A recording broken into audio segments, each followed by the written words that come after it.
Biodiesel, jatropha, jojoba, एरंड, करंज आणि सामन. बायोडिझेल निर्मिती आणि वापर. जेट्रोफाच्या खोडातून एक वेगळ्या प्रकारचे रसायन निघते. त्यामुळे उंदीर, घुशी यापासून संरक्षण करण्यासाठी जेट्रोफाच्या फांद्या उपयोगी पडतात. जेट्रोफाचे कवच विरहित बी हे एक प्रभावी असे उंदीरनाशक औषध समजले जाते.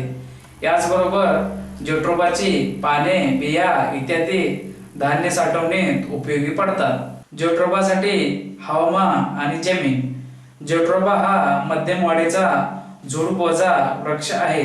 इंग्रजी भाषेत बुश असा शब्द असला तरी मराठी भाषेत यास झुडूप म्हणणे अधिक योग्य ठरते.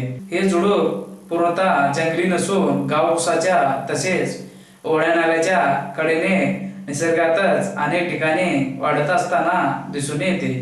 विषम हवामान, उच्च तापमान, कडाक्याची थंडी, वादळ वारे इतकेच काय पण गारपिटासही जेट्रोफा दाद देत नाही. अशा प्रकारचे हवामान अनेक ठिकाणी मोठ्या प्रमाणात आढळून येते. असे असले तरी फक्त हवामानाचाच विचार करून जेट्रोफाची केलेली लागवड सहसा यशस्वी होत नाही.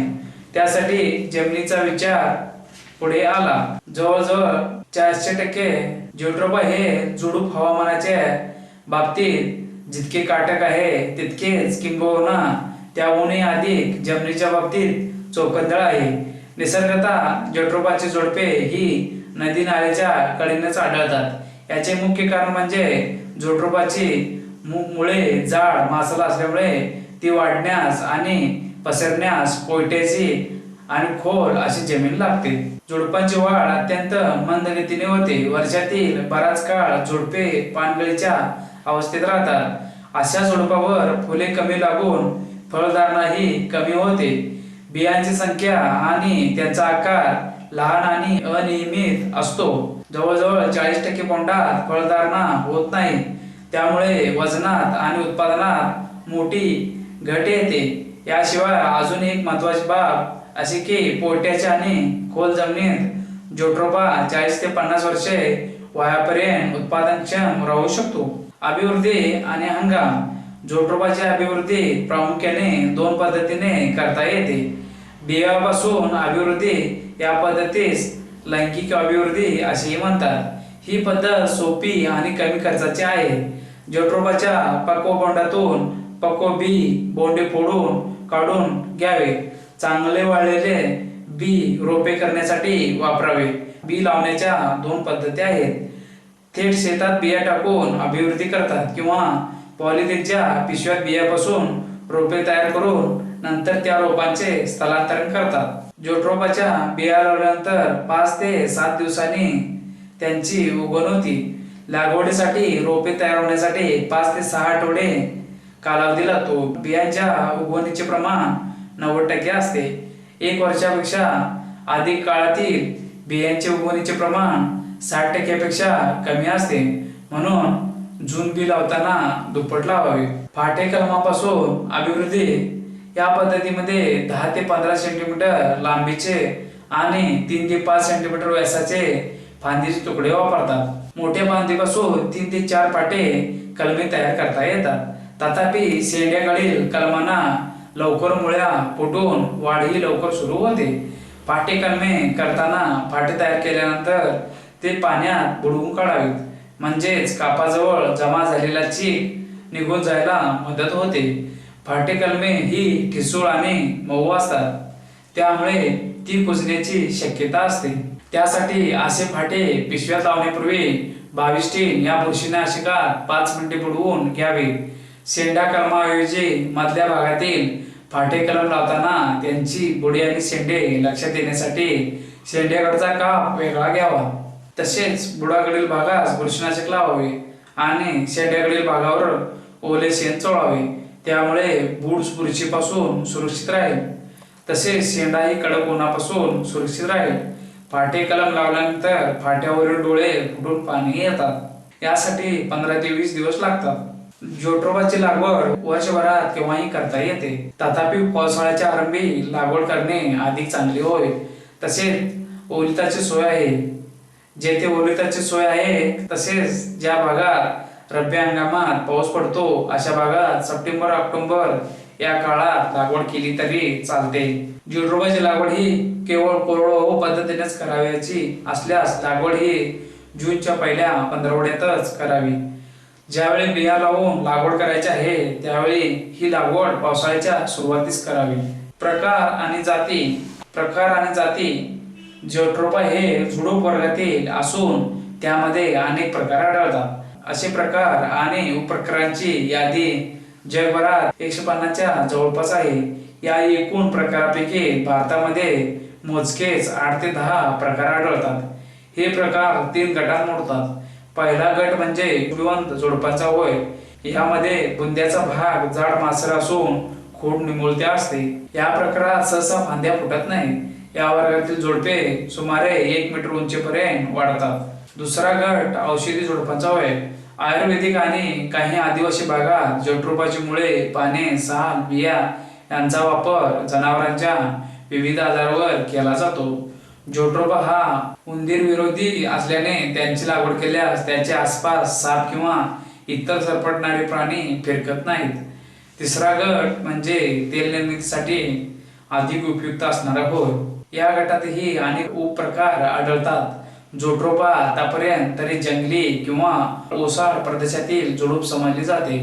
जिओट्रोपाची नैसर्गिक अभिवृद्धी ही बियापासून अगदी सुलभतेने होते. त्यामुळे जेनेटिकल व्हेरिएशन म्हणजेच वांशिक विविधता सुद्धा मोठ्या प्रमाणात आढळून येते. विशेष करून एखाद्या भागात ओढ्याच्या काठाने जी जात आढळते तिच्या बिया जवळच्या माळरानावर लावल्या असता त्यात बराच फरकही आढळून येतो. तेल निर्मितीसाठी जिओट्रोपा लागवड करताना हा फरक लक्षात घ्यायला हवा. तसेच एकच जात वेगवेगळ्या ठिकाणी लावली तर वाढीत किंवा उत्पादन क्षमतेत मोठी तफावत पडत असल्यामुळे जातीविषयी जमिनीस अधिक महत्त्व देणे आवश्यक वाटते. उपलब्ध आणि प्रचलित असणाऱ्या आढळणाऱ्या जिओट्रोपाच्या काही जाती महाराष्ट्रात मोगली, पारशी, गावखोरी, लागू, उंदीरकामी. भारत गारो, जमाल, आसामी, डोंगरी, लालू. जगात इटामेन, पिनोन, मुलुंगा, दातापीन, साजिबा. जिओट्रोपाची नावे पुष्कळ आहेत. परिचित नावे जिओट्रोपा इंग्रजी, मुंगली एरण देशी, वन एरण मराठी, काट अमुनाट तामिळ, काट आवानको मल्याळी, बाग धोरंदा बंगाली, नेपालम तेलुगू. जिओट्रोपा मल्टीफेरा 1.5 ते 4 मीटर उंच, फुलांचा रंग स्कारलेट, फळे लालसर. जिओट्रोपा पांडुरिफोलिया उंची 1 ते 1.5 मीटर, फुलांचा रंग गुलाबी. जिओट्रोपा पॉडाइका उंची 1.5 ते 2 मीटर, फुलांचा रंग तांबडा. जिओट्रोपा क्रुकस हाच फार्किक नट यापासून पोर्केरिया ऑइल मिळते. फर्गेटीत औषध तयार करताना याची तेल वापरतात. बियांचा चोथा अथवा पेंड ही विषारी असते. तेलबिया, साबण, मेणबत्त्या बनवण्यासाठी याचा वापर केला जातो. तसेच डिझेल प्लांट म्हणून संबोधले जाते. जिओट्रोपा ग्लुगुंडिलिफेरा फुटभर वाढणारे हे चिमुकले एरंड असून यातील तेल फारच गुणी आहे. विशेष करून पॅरालिसिस मध्ये मॉलिश करण्यासाठी वापरले जाते. पूर्वतयारी आणि लागवड. जिओट्रोपाची लागवड ही जिरायत पीक म्हणून घेतली जाते. त्यामुळे पूर्व मशागतीचे महत्त्व अधिक आहे. पडीक जमिनीत लागवड करणे तसेच कोरडवाहू पिके घेतल्या जाणाऱ्या जमिनीत लागवड करणे यात मूलभूत असा फरक असतो. दोन्ही प्रकारच्या जमिनीवरचा थर फारसा उपयुक्त असत नाही. मात्र पड जमिनीत सेंद्रिय पदार्थाचे आणि काही सूक्ष्मद्रव्यांचे प्रमाण खूपच कमी असते. पूर्व मशागत करताना पाणी जिरणे ही एक अत्यंत महत्त्वाची बाब आहे. जिओट्रोपाचे झुडूप आणि त्याची मुळे, खोड यांची रचना लक्षात घेता जिओट्रोपाची मुळे फक्त भुसभुशीत जमिनीतच खोलवर जाऊ शकतात. या दृष्टीने जमिनीची पूर्व मशागत करणे लक्षात घ्यावे. मशागत करण्यापूर्वी जमिनीत असणारी जंगली झाडे झुडपे मुळासह खोदून काढावीत. भूमिगत आणि जमिनीवर वाढणारी वारुळे शोधून तीही नष्ट करावी. लागवडीचे अंतर व हेक्टरी झुडपांची संख्या. लागवडीदृष्ट्या जिओट्रोपाची लागवड करून ती यशस्वी करायची झाल्यास किती क्षेत्रावर लागवड आहे, झुडपांची संख्या किती आहे हे माहीत असणे आवश्यक आहे. लागवडीचे अंतर 6/4, एकरी संख्या 1800. लागवडीचे अंतर 8/4, 1360. लागवडीचे अंतर 10x4 1100, लागवडीचे अंतर 10x3 1450, लागवडीचे अंतर 9x4 1200. 1 किलो वजनात उगवणशील बियांची संख्या 500 ची जवळपास असते. यावरून 1 हेक्टर लागवडीसाठी सुमारे 5 ते 6 किलो बियाणे पुरेसे ठरते. लागवडीचे अंतर, बियांचा आकार व उगवण क्षमता यावरून किती बियाणे वापरावे लागेल याचा अंदाज घ्यावा. आंतरमशागत आणि आंतरपिके. जोडरोपाची लागवड ही ज्या पद्धतीने करायची आहे त्यावरून आंतरमशागतीचे कामे तसेच आंतरपिकांची निवड करावी लागते. येथे प्रामुख्याने जोडरोपा हे कोरडवाहू पीक घ्यायचे आहे हे लक्षात घेऊनच माहिती देण्याचा प्रयत्न केला आहे. लागवड केल्यानंतर जोडरोपाचे उत्पादन सुरू व्हायला सुमारे 2 ते 3 वर्षे आंतरपिके यशस्वीपणे घेता येतात. या काळात प्रामुख्याने खरीप हंगामातील पिके घ्यावीत. या पिकात तूर, हुलगा, तेल, तीळ, कारळे, सोयाबीन, मूग, उडीद यांचा प्रामुख्याने विचार करावा. या पिकांची पेरणी पावसाळा सुरू होताच करावी. म्हणजे काढणी पिकांच्या एकूण आयुष्याप्रमाणे 5 ते 6 महिन्यात पूर्ण होते. खते व पाणी व्यवस्थापन. जोडरोपाची लागवड ही चर पद्धतीने वेळेवर आणि जिरायत पद्धतीने केली असली तर पिकास पाणी देण्याची गरज पडत नाही. तथापि महाराष्ट्रातील पावसाळा बहुतेक ठिकाणी अनियमित आणि अपुरा असल्यामुळे लागवडीनंतर सुरुवातीच्या काळात पाणी देणे गरजेचे असते. ही गरज पहिल्या टप्प्यात तुटवडे साधण्यासाठी आवश्यक असते. त्यामुळे तुटाळे साधल्यानंतर प्रत्येक खोडास 1 लिटर पाणी द्यावे. दुसऱ्या टप्प्यात उन्हाळा असतो म्हणून पहिल्या उन्हाळ्यात उन्हाळा लागताना प्रत्येक खोडास 2 लिटर पाणी आणि त्यापुढील पाळी प्रत्येक खोडास 3 लिटर पाणी याप्रमाणे गरज भागवावी. याचा असा अर्थ की कोरडवाहू लागवडीत पहिल्या वर्षी एकूण 2 ते 3 वेळेस असे मिळून दर खोडास 5 लिटर पाणी पुरेसे ठरते. हेक्टर संख्या जास्तीत जास्त 4000 एवढी धरल्यास सुमारे 20,000 लिटर पाणी आवश्यक आहे. काही ठिकाणी काही जपानी जोडरोपा पिकास पहिल्या लागवडीच्या वर्षा दर हेक्टरी 250 किलो 19-19-19 हे खत बागायती तसेच जिरायती लागवडीसाठी देण्याची शिफारस केली आहे. त्याही पुढे त्याने असे सांगितले आहे की हेक्टरी 250 किलो युरिया हेही खत लागवडीनंतर 3 महिन्यांनी द्यावे. रासायनिक खते आणि त्यातही युरिया हे खत कोणत्याही पिकास दिले तर त्या पिकांची शाखीय वाढ अधिक होते. त्यामुळे त्या पिकास फळे फुले बिया कमी लागतात आणि उत्पादनात घट येते. याशिवाय रासायनिक नत्रामुळे पिकांची रोगप्रतिकारक शक्ती आणि पाणी टंचाई स्थगित धरण्याची ताकद मोठ्या प्रमाणावर कमी होते. काही अपरिहार्य कारणामुळे लागवडीपूर्वी चारा तळातील गाळ आणि कंपोस्ट खत वापरले नसल्यास लागवडीनंतर शेणाची स्लरी आवश्यक द्यावी.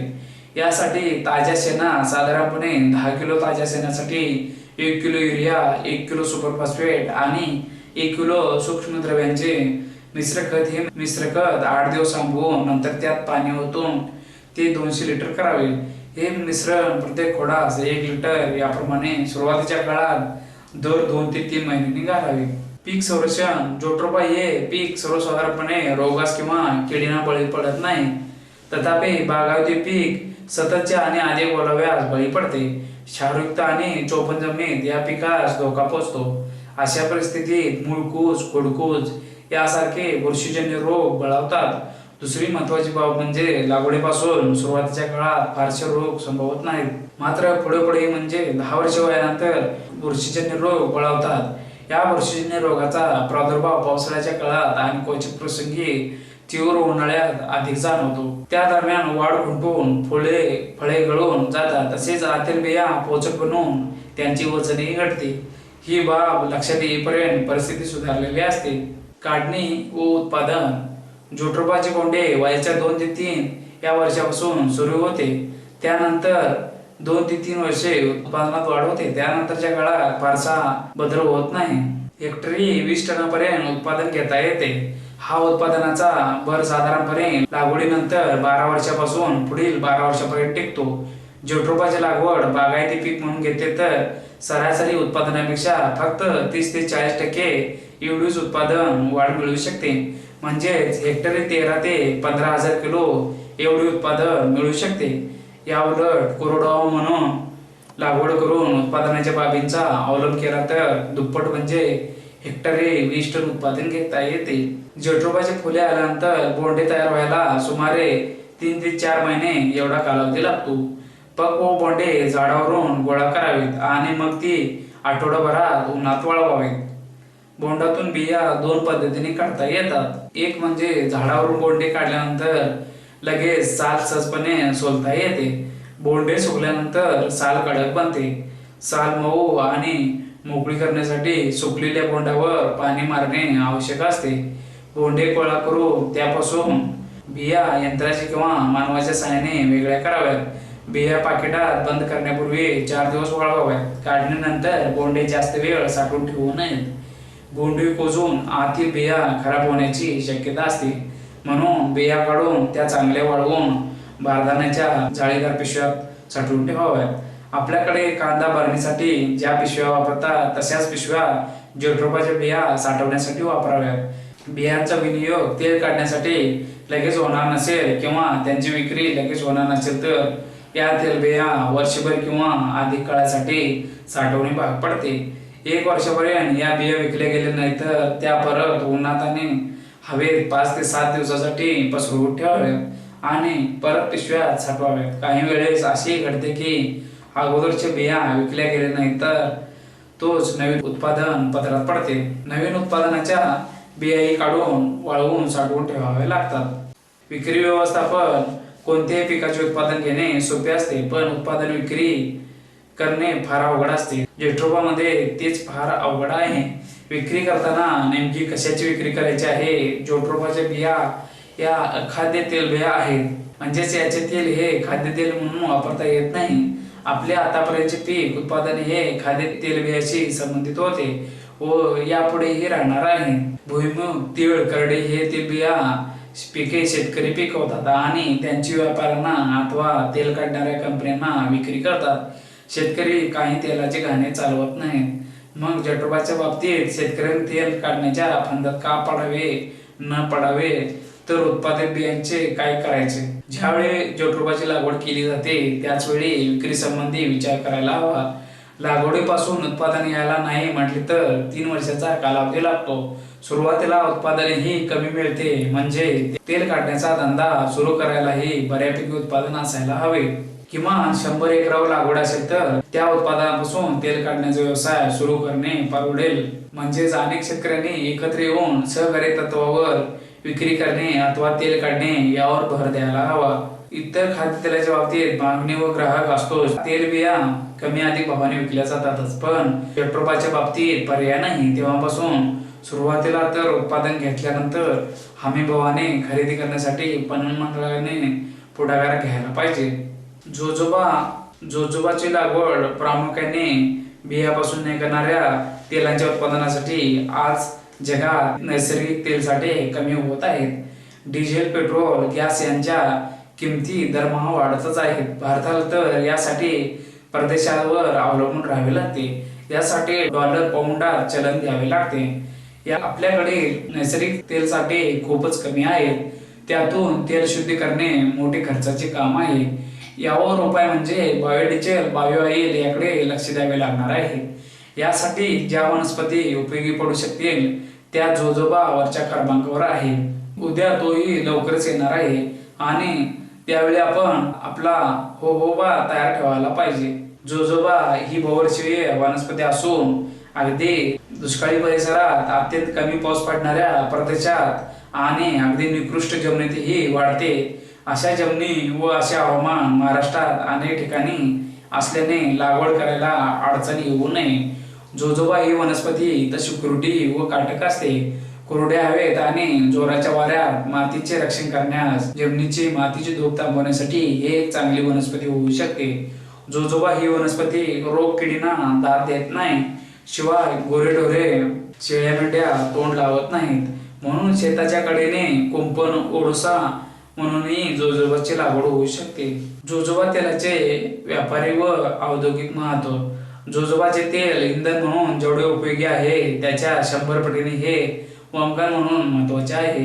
अतिवेगाने चालणाऱ्या मोटारी, जहाजे, रेल्वेगाड्या आणि विमाने ही की ज्यांचे वेग ताशी 500 किलोमीटर पेक्षा अधिक आहेत अशा वाहनासाठी जोजोबाचे तेल इतर कोणत्याही तेलापेक्षा मजबूत आणि परिणामकारक आहे.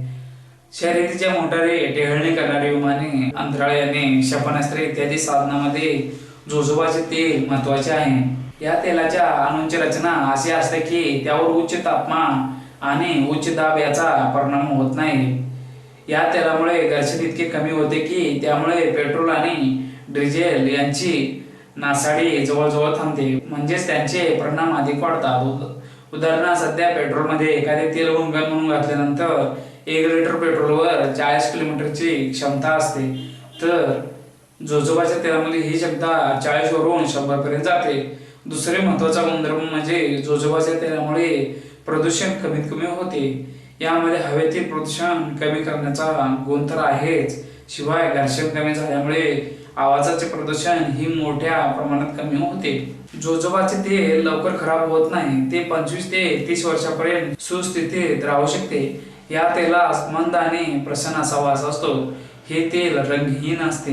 हे तेल 285 डिग्री सेल्सिअस या तापमानातही उडून जात नाही. या तेलाचे दुसरे वैशिष्ट्य म्हणजे हे तेल बेन्झिन, पेट्रोल, इथर, क्लोरोफॉर्म यामध्ये विरघळते. आणि तिसरे वैशिष्ट्य म्हणजे हे तेल अल्कोहोल आणि असिटोन मध्ये सहज मिसळते. अलीकडे काही प्रगत राष्ट्रांमध्ये जोजोबाचे तेल गोडे तेल म्हणून स्वयंपाकासाठी सुद्धा वापरता येऊ लागले आहे. ते कॅलरीज कमी करून वापरता येते. साहजिकच त्यामुळे लठ्ठपणा, स्थूलपणा वाढत नाही. अमेरिकेत या तेलाला खूपच मागणी आहे. सौंदर्य प्रसाधनामध्येही या तेलाचा वापर करून ही प्रसाधने अधिक टिकाऊ बनतात. ही सौंदर्य प्रसाधने त्वचेमध्ये चांगल्या प्रकारे शोषली जाऊन त्वचा मुलायम बनते. हवामान आणि जमीन. हवामान जोजोबा हे कोरड्याने वृक्ष हवामानातील पीक आहे आणि म्हणूनच अत्यंत कमी पाऊस पडणाऱ्या ओसाड तसेच वाळवंटी भागात जोजोबाची वाढ होऊ शकते. जोजोबा हे मुळात उष्ण आणि वाळवंटी प्रदेशामधील झुडूप आहे. सामान्यपणे जोजोबा हे 47 अंश सेल्सिअस असा उच्च तापमानातही तग धरू शकते. जमीन. हलक्या जमिनीत माळरानावर जोजोबा समाधानकारक वाढत नाही. अगदी वरकस जमिनीतही जोजोबा येऊ शकतो असे अनेक जण सांगतात, पण ते अगदी खरे नाही. या संबंधीची 2 उदाहरणे बोलकी आहेत. अहमदनगर जवळील आरणगाव येथे श्री मेहर बाबा यांच्या आश्रमात डॉक्टर DL केरावाला यांनी केलेली जोजोबाची लागवड अपयशी ठरली. जोजोबाची लागवड करताना हवामान आणि जमीन यांचा एकत्रित विचार करून निर्णय घ्यावा. ही बाब अत्यंत महत्वाची असल्यामुळे ज्या परिसरात जोजोबाची लागवड करायची आहे अशा परिसरातील हवामानातील सर्व घटकांचा मागील 12 वर्षाचा अभ्यास करणे आवश्यक समजावे. त्याच्या जोडीला मातीचे भौतिक आणि रासायनिक पृथक्करण करून त्यातील घटकांचा तौलनिक अभ्यास करणे आवश्यक आहे. काही जण 50% अथवा अधिक चुनखडी असलेल्या जमिनीत जोजोबाची लागवड करण्यास हरकत नसल्याचे सांगतात. तथापि व्यावहारिक व आर्थिकदृष्ट्या अशी लागवड करणे शक्य वाटत नाही. सुरुवातीस 3 ते 4 वर्षे वाढ बरी दिसेल, पण त्यानंतर झाडाची वाढ थांबून हळूहळू झाडे वाळण्यास आरंभ होईल.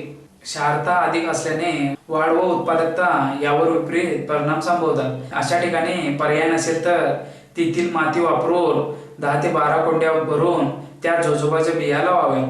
त्यांची उगवण आणि आरंभीची वाढ बरी झाली असे दिसून आल्यावर मग जमिनीत लागवड करावी. चाचणीसाठी रोपे न घेता बियाच घ्याव्यात. प्रकार आणि जाती. जोजोबामध्ये वैशिष्ट्यपूर्ण अशा जाती नाहीत. जोजोबाची लागवड ही कमी प्रमाणात आहे. जंगलात जे जोजोबाची झुडपे आढळतात त्यात 2 ते 3 प्रकार आढळून आले आहेत. नर व मादी फुले एका झाडावर येणारा प्रकार, झाडावर फक्त नरच फुले येणारा प्रकार, झाडावर फक्त मादी फुले येणारा प्रकार.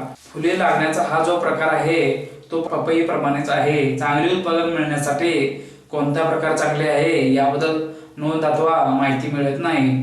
यातील पहिला जो प्रकार आहे त्यात नर व मादी फुले एकाच झाडावर आढळत असले तरी फुलांचे प्रमाण, ती उमलण्याची वेळ तसेच परागी भवनाची अनुकूलता यांचा मेळ सहजासहजी बसत नाही. यातील दुसरा प्रकार म्हणजे नर फुले असणारा होय. नर झाडाची उत्पादन क्षमता 0 असली तरी मादी झाडापासून उत्पादन मिळण्यासाठी त्यांची गरज असते. नर आणि मादी झाडांचे प्रमाण किती असावे याबद्दल अनेक मते आहेत, पण सर्वसाधारणपणे झाडांची वाढण्याची पद्धत, फुले लागण्याची ती उमलण्याची क्षमता कमी व निश्चित असल्याने मिश्र पद्धत निवडणे योग्य ठरते. अभिवृद्धी आणि हंगाम.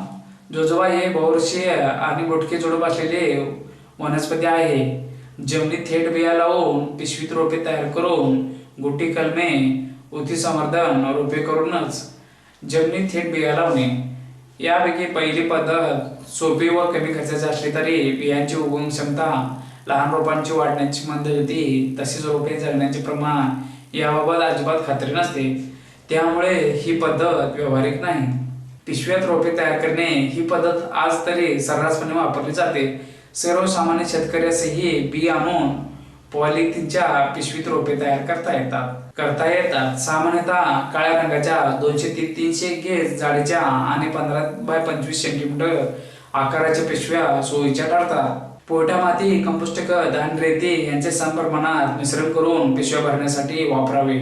प्रत्येक पिशव्यात 2 बिया टोकाव्यात. बीज उगवणे जवळजवळ 2 महिने इतका कालावधी लागतो. रोपे लागवडीसाठी योग्य होण्यासाठी सुमारे तेवढाच काळ लागतो.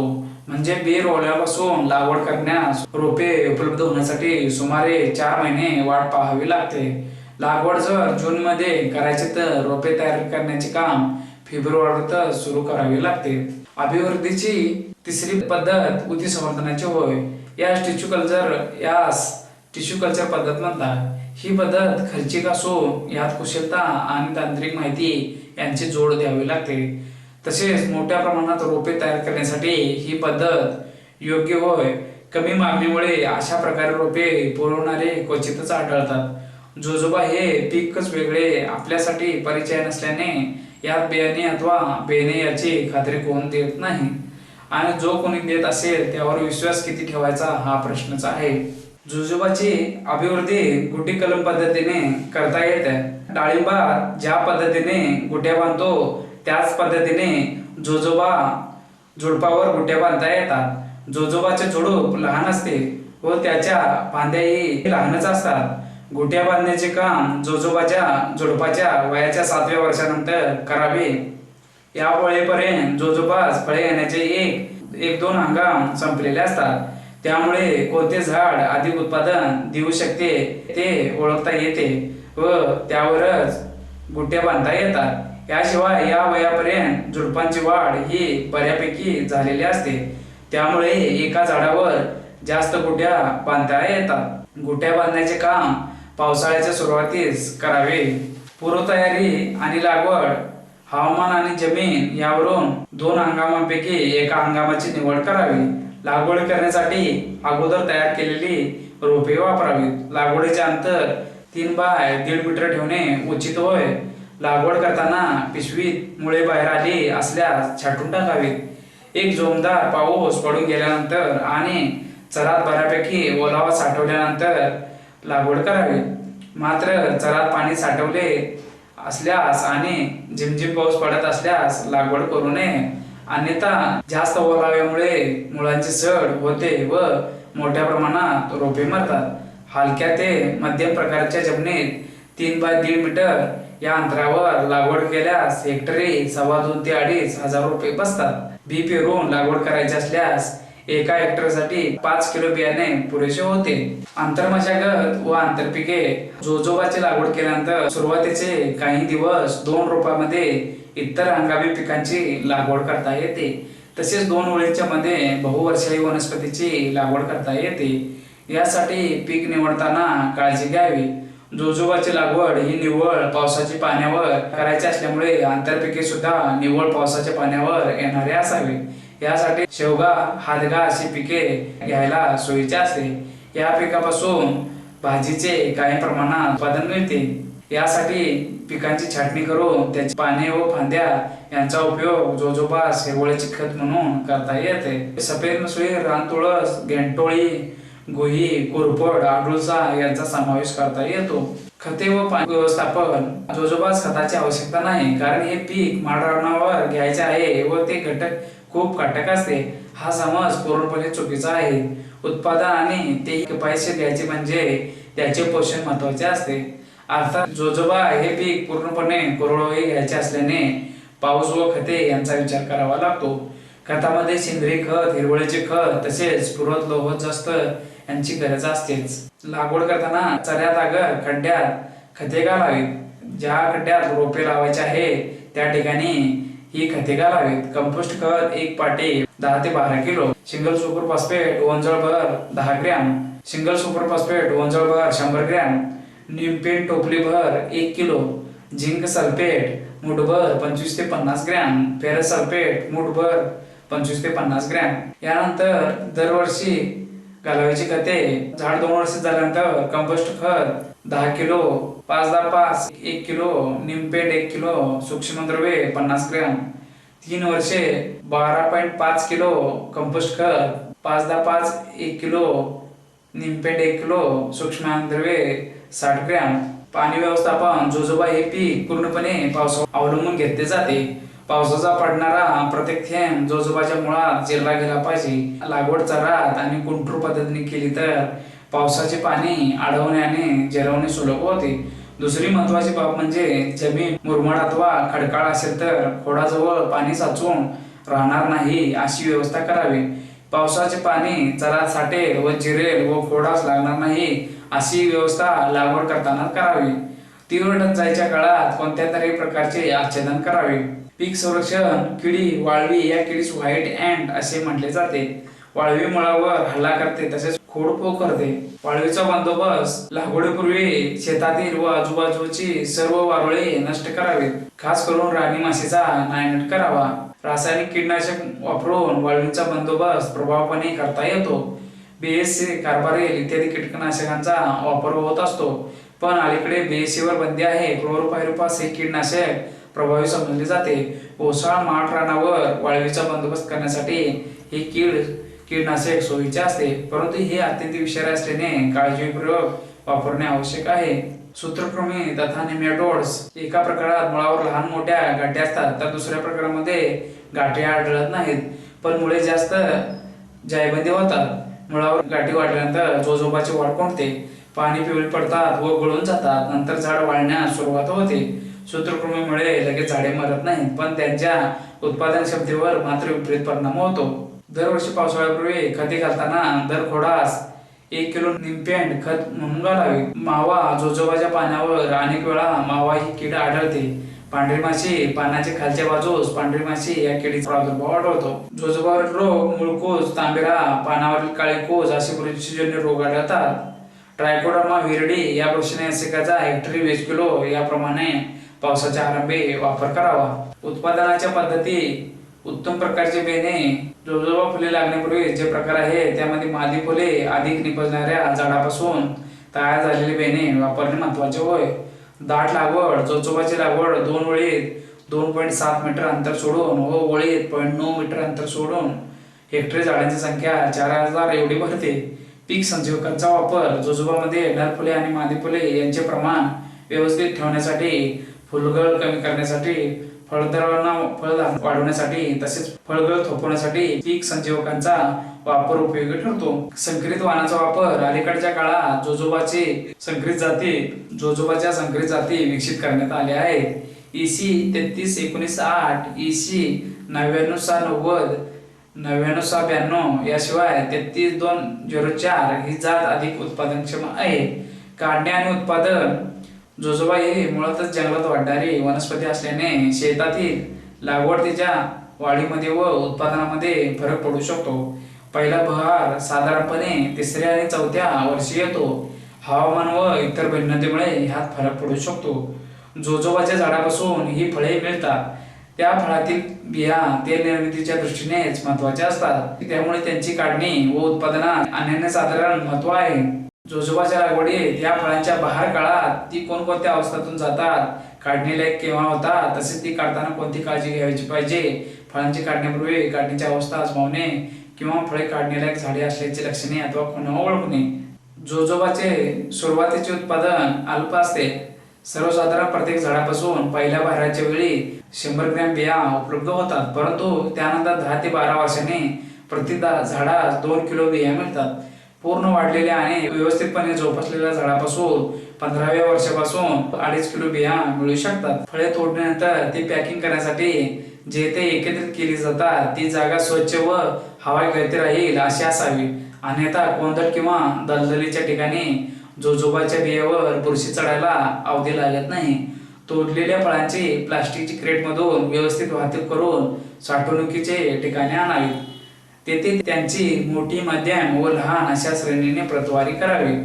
उत्पादन जोजोबाची लागवड व्यवस्थित व समजून उमजून तसेच आधुनिक तंत्राचा वापर करून केल्यास हेक्टरी 4000 झाडे बसतात व त्यापासून मिळणारे उत्पादन 3 वर्ष वयाच्या झाडाचा प्रति झाड उत्पादन 0.10 किलो एकरी, 0.4 टन हेक्टरी, 1 टन हेक्टरी उत्पादन. झाडाचे वय 51 ते 60 वर्षापर्यंत प्रति झाड उत्पादन 4 किलो एकरी उत्पादन, 6.5 टन हेक्टरी उत्पादन, 17.75 टन. विक्री व्यवस्थापन जोजोबाचे बिया काढून वाळवून साठवून नंतर त्यांची विक्री करता येते. तथापि लहान प्रमाणात अशा व्यवस्थापनाची साखळी तयार होणे आवश्यक आहे. सामूहिकरित्या लागवड केल्यास अशी साखळी तयार केल्यास जोजोबा किफायतशीर ठरू शकतो. एरंडाचे मूळ स्थान नेमके कोणते याबद्दल दुमत असून ती दोन्ही मध्ये खरे आहेत. एरंडाचे 2 प्रकार आढळतात. पांढरवट खोडाचा व काहींचा बुटका प्रकार हा भारतीय असून त्याचे उगमस्थान हिमालयाच्या पायथ्याशी मानले जाते. या भागातून वाहणाऱ्या नद्यांच्या प्रवाहाबरोबर बियांचा प्रसार दक्षिण पूर्वेकडे आणि पश्चिमेकडे झाला. एरंडाचे महत्व. एरंडे हे माणसास उपयुक्त आहे. त्यांची अभिवृद्धी अगदी सहजपणे होते. त्यांची वाढ ही कमी काळात प्रतिकूल परिस्थितीत जोमाने होते. उंच वाढला एरंड, नाही छाया नाही गोडी अशी एक म्हण आहे. तसेच एरंडाचे गुरळा असा एक वाक्यप्रचारही आहे. या दोन्ही प्रकारात एरंडाची जरी हेटाळणी केलेली दिसते पण एरंडाची उपयुक्तता भारतीयांना फार पूर्वीपासून पटलेली आहे. इंधन तेल म्हणून रॉकेल हे खनिज तेल येईपर्यंत गावागावात चिमण्यासाठी वापरले जायचे. एरंडीच्या लोकांचा दिवा हा मंद असतो, त्यावर फारशी काजळी येत नाही. बाळंतींच्या खोलीत एरंडाची पंथी लावण्यामागे हाच हेतू असावा. एरंडाची पाने हा शेळ्यांना आवडता पाला आहे. खोड फांद्या या ठिसूळ व पोकळ असून पानावर त्यांचाही वापर चाऱ्यात होतो. एरंडीची पेंड अथवा ढेप ही वनस्पतीची खत म्हणून भूक भागवते. एरंडी पेंडीचा खत म्हणून उपयुक्त होतो. शिवाय तिच्यामुळे जमिनीतील द्रव्ये, कृमी, कीड, बुरशी यांचाही बंदोबस्त होतो. हवामान व जमीन. हवामान. एरंडे हे उष्णकटिबंधातील पीक असले तरी त्याची लागवड समशीतोष्ण कटिबंधात यशस्वी करता येते. कडक थंडीच्या प्रदेशात तसेच 2000 मीटरपेक्षा उंच भागात एरंड लागत नाही. साधारणपणे तापमान 25 डिग्री ते 30 डिग्री सेल्सिअस असल्यास दगडावर फळ लागल्याचे प्रमाण वाढते. सामान्यपणे ज्या भागात 500 ते 800 मिली पाऊस पडतो अशा भागात एरंडाचे चांगले उत्पादन मिळते. जमीन. एरंडाच्या पिकापासून वाळूसर पोयटा किंवा गाळाची जमीन चांगली मानवते. हलक्या जमिनीत, माळ रानावर तसेच उथळ जमिनीत एरंडाचे पीक वाढत असले तरी उत्पादनात मात्र ते कमी पडते. काळी सुपीक आणि खोल जमीन तसेच ओलिताखाली जमीन या पिकास मानवत असली तरी अशा जमिनीस एरंड उंच वाढतात व त्या मानाने त्यावर फुले आणि बोंडे येण्याचे प्रमाण अतिशय कमी असते. अभिवृद्धी आणि हंगाम. अभिवृद्धी. एरंडाची अभिवृद्धी बियापासून केली जाते. यासाठी पक्व, भरीव, निरोगी व मागील हंगामात गोळा केलेल्या बिया वापराव्यात. बी उगवण्यासाठी वापसा अवस्था योग्य होय. हंगाम. एरंडाचे पीक हे हंगामी स्वरूपाचे आहे. पावसाळ्यातील उबदार व दमट हवामान या पिकात चांगले मानवते. जेथे ओलिताची सोय आहे किंवा जमिनी मध्यम आणि पोट्याच्या आहेत अशा परिस्थितीत हळव्या जातीची लागवड हिवाळा संपताना करावी. ज्या भागात कडाक्याची थंडी सहसा पडत नाही अशा भागात हिवाळ्याच्या आरंभीच लागवड केल्यास यशस्वी होते. प्रकार आणि जाती. एरंडामध्ये मुख्य 2-3 प्रकार आहेत, मात्र या प्रत्येकात अनेक जातींचा समावेश होतो. एरंडाच्या जाती या प्रामुख्याने एरंडाची वाढ, बोंडे लागण्याचे प्रमाण, बियांचे उत्पादन, त्यातील तेलाचे प्रमाण यावरून ठरतात. विविध राज्यातील एरंडाच्या सुधारित जाती. SC6 लाल खोड, दुबार बहार, लहान बी. S20 हिरवे खोड, दुबार बहार, बी मध्यम आकाराचे. उत्तर व मध्य गुजरातात खोल वाळूचा पोयटा ते पोटा जमिनी करता योग्य जात. देवडा 20 हिरवे खोड, एकच बहार, लहान बी. सौराष्ट्राच्या उथळ पोयटा जमिनीसाठी योग्य. EB16 टपोरे बी पेरणीपासून 150 दिवसांनी बोंडाने काढणी सुरू होते. EB 31 टपोरे बी पेरणीपासून 150 दिवसांनी बोंडाची काढणी सुरू होते. EC1 करड्या बिया रोशी लालसर तपकिरी बी काळ्या जमिनीसाठी योग्य जात. TMV1 ठेंगणे झाड 1 ते 1.5 मीटर खोड तांबडे दुहेरी बहार बोंड काटेरी व न फुटणारे लहान बी जिरायत पिकासाठी योग्य जात. TMV2 मध्यम उंच झाड खोड तांबडे दुहेरी बहार बोंड काटेरी व न फुटणारे टपोरे बी. TMV3 हिरवे खोड तिहेरी बहार बोंड फुटणारे. को1 हिरवे झाड उंटाळ्यांना प्रतिकारक. T3 हिरवे खोड पांढरा बहार. तराई4 उंच झाड खोड जाड लालसर छटा असलेले बोंड न फुटणारे उत्तर प्रदेशातील गाळाच्या जमिनीसाठी योग्य जात. कालपी6 ठेंगणी व लवकर तयार होणारी जात. B1 ठेंगणी लवकर तयार होणारी जात. पूर्व तयारी आणि लागवड एरंडाची लागवड पेरणी करून केली जाते आणि पेरणीचे 3 हंगाम आहेत. या प्रत्येक हंगामासाठी पेरणी करण्यापूर्वी किमान 1 महिनाभर जमिनीची नांगरणी करून कुळवाच्या पळ्या देऊन जमीन भुसभुशीत आणि हवार करून घ्यावी, म्हणजेच बियांचे उगवण चांगले आणि एकसारखे होते. पेरणी पद्धत पेरणी ही 3 प्रकारे करता येते. पाभरीने पेरून, मोबड्याने मोभून, ट्रॅक्टरच्या मागे टोकून. साधारणपणे पेरणीचे काम हे जमिनीत पुरेसा ओलावा असताना करावे. ज्या जातीच्या बिया मोठ्या असतात अशा जाती बी टोकून कराव्यात. काही वाण लहान बियाचे असतात त्यांची पेरणी पाभरीने करावी. यासाठी भुईमूग पेरणीसाठी जे चाळे वापरले जाते त्यांचा वापर करावा. पेरणीनंतर मागून जमीन हवार करून घ्यावी. सामान्यपणे हेक्टरी हळव्या जातीची बी 5 ते 6 किलो पर्यंत पुरते, तर काही जातीमध्ये हेक्टरी 8 ते 10 किलो बियाणे लागते. झाडातील अंतर आणि हेक्टरी बियाणे. एरंडाच्या झाडाच्या उंची व विस्ताराप्रमाणे ओळीतील व झाडातील अंतर ठेवावे लागते. त्यामुळे एरंडाच्या जातीनुसार अंतर बदलते.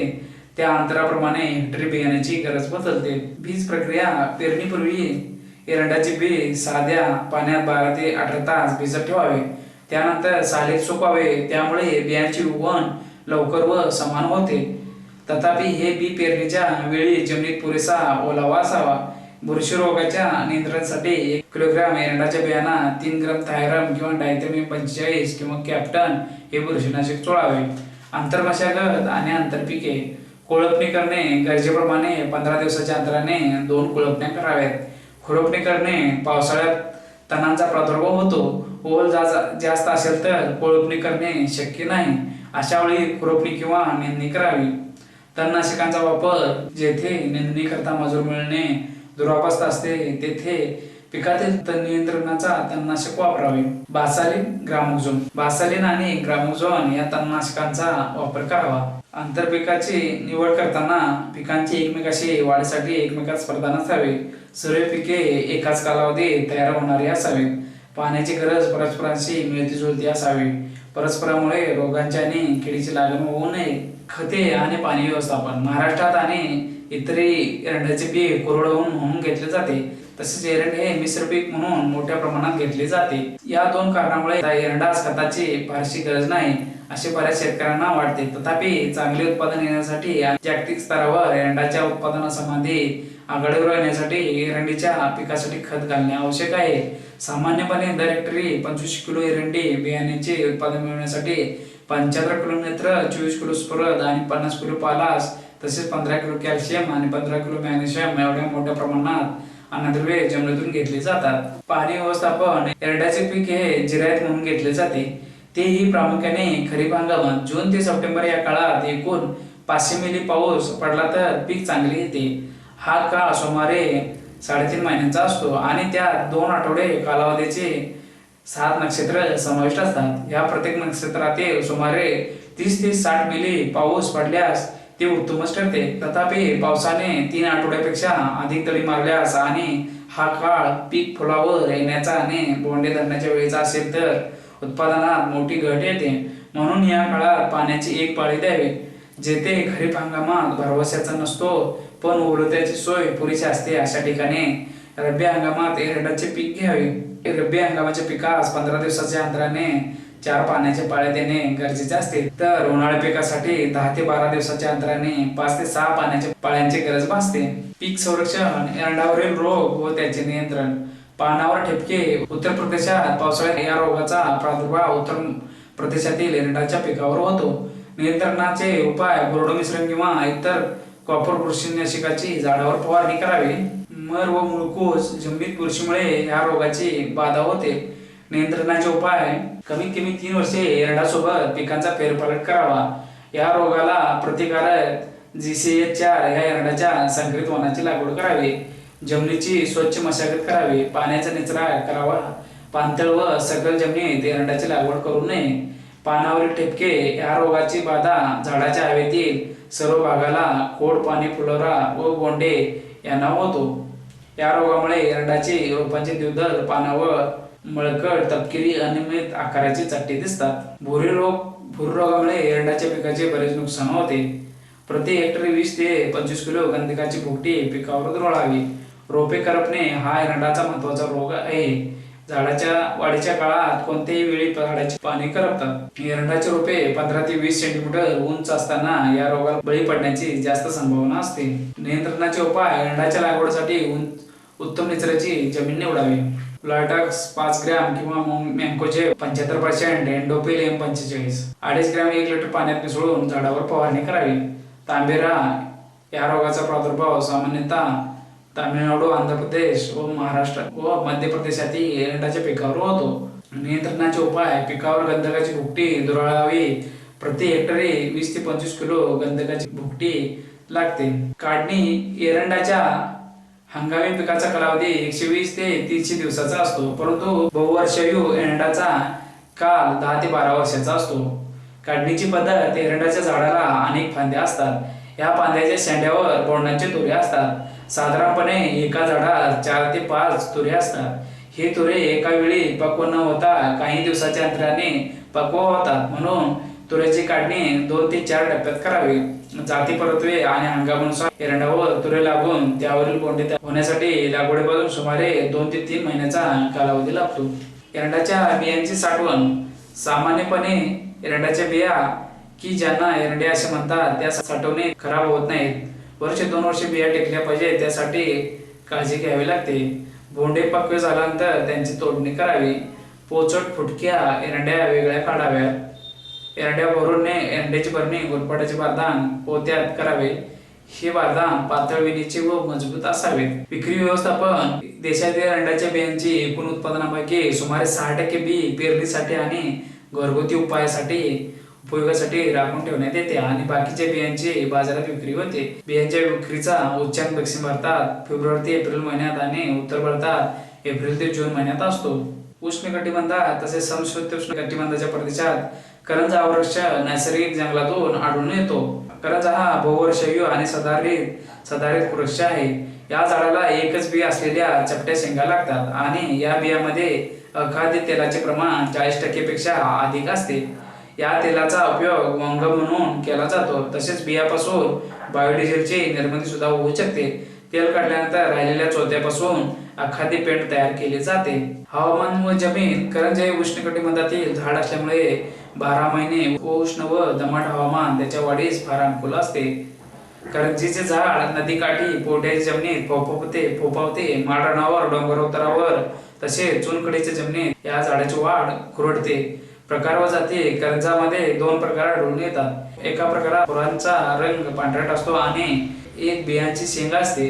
दुसरा प्रकार म्हणजे फुलांचा रंग पांढरट निळसर असून बहुतेक शेंगातून 2 बिया आढळतात. करंजामध्ये खास अशा जाती आढळत नाहीत. खते व पाणी व्यवस्थापन करंजी उत्पादन हे नैसर्गिकरित्या मिळवणे आणि त्यासाठी खत पाण्यावर खर्च करणे गरजेचे नाही. मात्र ज्यावेळी उष्णकटिबंधाच्या बाहेर आणि हलक्या जमिनीत लागवड केलेली असल्यास सुरुवातीच्या काळात प्रत्येक झाडास पाठीवर कंपोस्ट खत घातल्यास फायदा होतो. तसेच कमी पाऊस पडणाऱ्या भागात लागवड केली असल्यास पहिली 3 वर्षे उन्हाळ्यामध्ये दर झाडास 10 लिटर याप्रमाणे पाण्याची गरज भासते. दाट लागवड आणि इतर वृक्षाबरोबर केलेली संमिश्र लागवड केल्यास झाडांचा पालापाचोळा आणि अधूनमधून उगवणारे गवत यांचे अवशेष मातीमध्ये मिसळले जातात. पीक संरक्षण करंजीच्या झाडास रोगास प्रादुर्भाव सहसा होत नाही, मात्र रोप अवस्थेत मर रोग संभवतो. रोगग्रस्त रोपे मूळ अवस्थेत किंवा 4 पाण्याच्या अवस्थेत मरतात. तणे व प्रतिकूल हवामान करंजीच्या पिकात सुरुवातीच्या काळात आंतरपिके घेतल्यास तणांचा प्रादुर्भाव होत नाही. तथापि अधिक पाऊस पडणाऱ्या भागात टणटणी, कासवड, टाकळा अशी बहुवर्षीय झुडपे वाढतात. ही झुडपे सुरुवातीच्या काळात मुळासकट खणून घेऊन नष्ट करावीत. करंजीचे झाड हे कणखर असून उन्हा पावसास दाद देत नाही. कडक थंडीच्या काळात झाडांची वाढ खुंटते, तथापि हा परिणाम तात्पुरता असतो, त्यामुळे त्यावर इलाज करण्याची गरज भासत नाही. उत्पादन वाढीच्या पद्धती: ज्या शेंगेत 2 बिया आहेत अशा जातींची निवड करून त्यापासून लागवड करावी. हलक्या व माळ रानावर लागवड करायची असल्यास त्यासाठी सीसीटी करणे आवश्यक असते. सीसीटी म्हणजे कंटिन्युअस कंटूर टेक्चिंग, म्हणजे समपातळीतील चर. काढणी व उत्पादन: करंजीच्या झाडावर 7-8 वर्षानंतर शेंगा धरू लागतात. साधारणपणे 12 वर्ष वयापर्यंत झाडाची वाढ आणि शेंगा लागण्याचे प्रमाण जास्त असते. त्यानंतर वाढीचा वेग मंदावतो तरी शेंगा लागण्याचे प्रमाण वाढत जाते. करंजीची झाडे उष्णकटिबंधात 60 ते 70 वयापासून उत्पादनक्षम राहतात, तर समशीतोष्ण कटिबंधात या झाडाचे उत्पादक आयुष्यमान 40 ते 45 वर्षे इतके असते. सामान्यपणे वयाच्या 10व्या वर्षापासून पुढे सरासरी 40 वर्षे एका झाडापासून दरवर्षी 100 किलो शेंगा मिळतात आणि त्यापासून सुमारे 60 किलो बियांचे उत्पादन मिळते. विक्री व्यवस्थापन: करंजी हे विक्रीयोग्य उत्पादन होय. वाळलेल्या शेंगातून बिया वेगळ्या करून मग त्या विक्रीसाठी पाठवाव्या लागतात. शेंगा काढल्यानंतर त्यातील बी काढून ते निवडून व वाळवून विक्रीसाठी पाठवावे. सामनाचे मूळ स्थान दक्षिण अमेरिका आहे. भारतात त्याचे आगमन श्रीलंकेतून झाले. सामन हा वृक्ष काहीसा अपरिचिताने त्यामुळे दुर्लक्षित राहिला आहे. हा वृक्ष वेगाने वाढतो. शोभेचे झाड अवनी वृक्ष म्हणून त्याचे महत्त्व आहेच. हवामान आणि जमीन: सामन हे उष्णकटिबंधातील बहुवर्षीय तसेच पानगळ होणारा वृक्ष आहे. या झाडाचा उच्च तापमान, भरपूर सूर्यप्रकाश चांगला मानवतो. थंड हवामान, बर्फ पडणे, धुके यामुळे या झाडाच्या वाढीवर विपरीत परिणाम होतो. थंड हवामानात या झाडावर लाखेचे किडे आश्रय घेत नाहीत. अभिवृद्धी: सामानची अभिवृद्धी बियापासून केली जाते. बी उगवण्यासाठी 1 आठवड्याचा कालावधी लागतो. पक्व शेंगा फोडून आतील बिया वेगळ्या कराव्यात. बिया आधण आले पाण्यात भिजून लावाव्यात. लागवड व हंगाम: सामन हे बहुवर्षायू व मोठे होणारे झाड आहे. त्यातील लागवड करताना अर्धा मीटर खोलीचे खड्डे खणावे. खड्ड्यात पालापाचोळा व गांडूळ खत यांचे मिश्रण भरावे.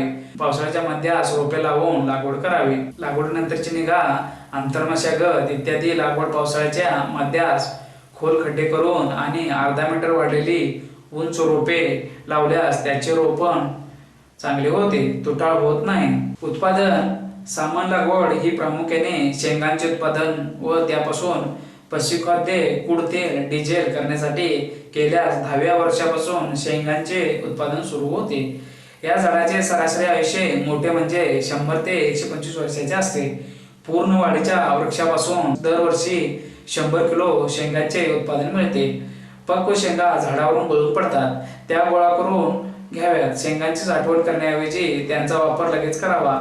सामान शेंगातून डिझेल निर्मिती आज संभवत नसली तरी नजीकच्या काळात ही संधी निर्माण होण्याची शक्यता आहे. तोपर्यंत शेंगांचे इंधन म्हणून ग्रामीण भागात वापर करणे शक्य असून ती गरज आहे. संवर्धन: सामान वृक्षाचे